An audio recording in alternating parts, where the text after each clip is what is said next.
if you live in Florida, you might have heard of DeLeon Springs, but did y'all know that this was supposed to be the fountain of youth? And this is the location of the first water-powered sugar mill in Florida. Well, if you didn't, don't worry. I did some digging. Let's get into it. Now, first off, y'all already know how I do.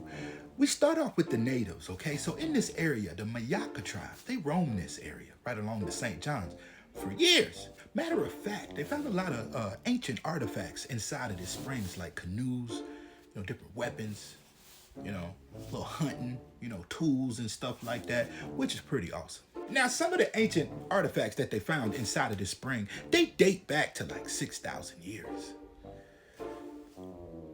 How can we tell how old something is? Because it's been sitting in the water. How we know? Now, we're going to fast forward to the 1500s, all right?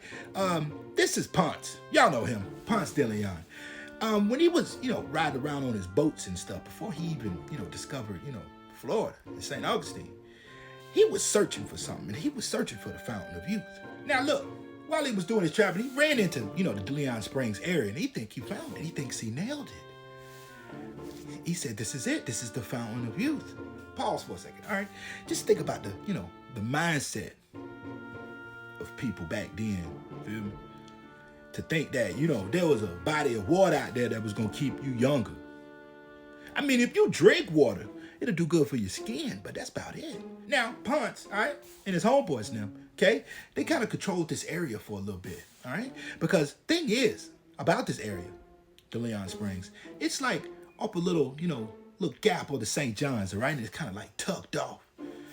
So it's kind of like a blind spot. You really can't see where this spring is if you're coming down to St. John. So it really gave them like an advantage point, all right, when it came down to like beefing with the, neighbors or something. I don't know, whoever they was beefing with. Now we're gonna fast forward a little bit, all right, a couple centuries, okay, to 1832, all right? And in this time, especially in Florida, sugarcane was a big industry, but you had to, do it by hand or have some mules or use horsepower.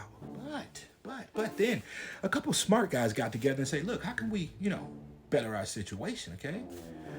We don't need to be doing this manually anymore.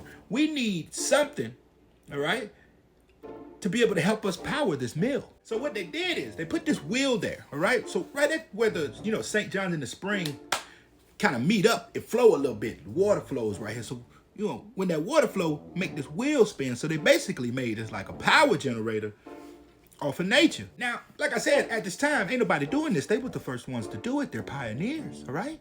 So seeing that they got this process, they're able to, process way more sugar cane than anybody else in the state. Fun fact about this place, the sugar mill is still here, and you can visit it.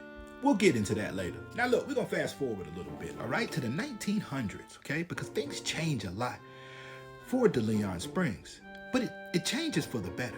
So in 1925, all right, they built this hotel. This is the DeLeon Springs Hotel, all right? And they only had 14 rooms. They had a ballroom and they had a casino, but the casino's not like a gambling casino. It's just like a meetup area where they dance and, like an entertainment room. Now, like I said, the hotel only had 14 rooms. And the reason that this hotel only had 14 rooms because they were very expensive. They only wanted like the richest people to actually, stay here. So they only put limited rooms, so it's always booked. And when you, booked here at this room, at the time you had exclusive access to this little spring here. That's what you was paying for. Exclusive access. It was like the pool for this spot. Now, okay, the whole reason for this place was, people coming off of the St. Johns and their steamboats and stuff, and they got a place to chill, right? They got a little money. I want to go somewhere nice. This was it. But in the mid-1900s, all right, they ended up turning this place public, all right? And they added a few things. And let me show y'all what they added. First off, okay, they added a water skiing elephant that he did this on the St. Johns.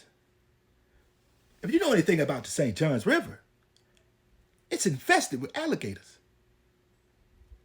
I got to dig into this a little bit more. But anyway, this was a big hit there. A lot of people came from all over to see the water skiing elephant. And it brought in a lot of money, which is exactly what they wanted. But not only that, they added jungle tours, all right? You could do, canoeing. Grab you a canoe, you and a buddy. Y'all could go through the, little creeks and rivers and stuff that's on the backside of this. It was perfect for people to come and, have a good time and enjoy nature. Now, let's get to the good part of this video, all right? Y'all remember the sugar mill, right? Okay? The first sugar mill in Florida, powered by water. They got a restaurant attached to this thing, all right? The sugar mill, restaurant. But y'all gotta come to this place. Now look, this the thing about this restaurant. First off, I grew up coming to this restaurant, okay? And I'm gonna say this, but I believe they started hibachi. Because before hibachi was hibachi, they was doing hibachi. Now this restaurant opened up in 1961, all right? And it's been thumping ever since. It's only been a few times when they closed during COVID and a few other times, all right? But if you got a family or you want to take your lady fellas on a nice little morning breakfast date, come to this restaurant. And let me show you why. Look. They give you the batter. You know what I'm saying? You can make your own pancakes, right? And not only that, but they give you like toppings and stuff. You get like blueberries, raisins, strawberries, whatever you want to put. You know what I'm saying? And this is a good time. It's a good way to spend a, good quality time with your family. And look, this is the best part. Let the kids do it, okay? Don't even touch nothing. Let them just mess this all up if they want to. It'd be the ugliest pancakes, all right? But they be good. And it's like an ego booster for them. They feel like they little chefs. And I ain't been there in a while, okay? Because like I said, they was, closed down for a little bit, but they're back open. I got word that they're back open. So if you're not careful, the line will be like this in the morning. So you got to make sure that you get there early. Because I know sometimes people, they can't get in. The availability ain't really that good. And last, but not least, okay? Attached to then we go into the restaurant, but attached to the restaurant, they got this little snack shop. And as a kid, this place holds a special place in my heart, all right? We used to come here for like summer camp and stuff like that. You know how like your parents give you like $5, knowing that ain't enough money. But I swear, man, this was the best time because when they let you go get your little snacks and stuff, man, we get french fries, hamburgers, hot dogs. They had the little airheads, the little airhead candy, lemon heads, the little hot balls and stuff. Man, this was the time of our life. Now, look, I will say this, all right, before I get out of here. This is one of my favorite springs. Like I said, it holds a special place in my heart. I don't know if it's the pancakes, but definitely come here if you're in the DeLeon Springs area, all right? Little tip, water is a little bit cold, except for in the center. And this is the St. Johns River. So if you do any activities on this river, like the paddle boats, they got other little boats that you could get, whatever, whatnot, just be safe, all right? Don't go around that bend, get lost, and end up alligator food. So the more you know. Peace.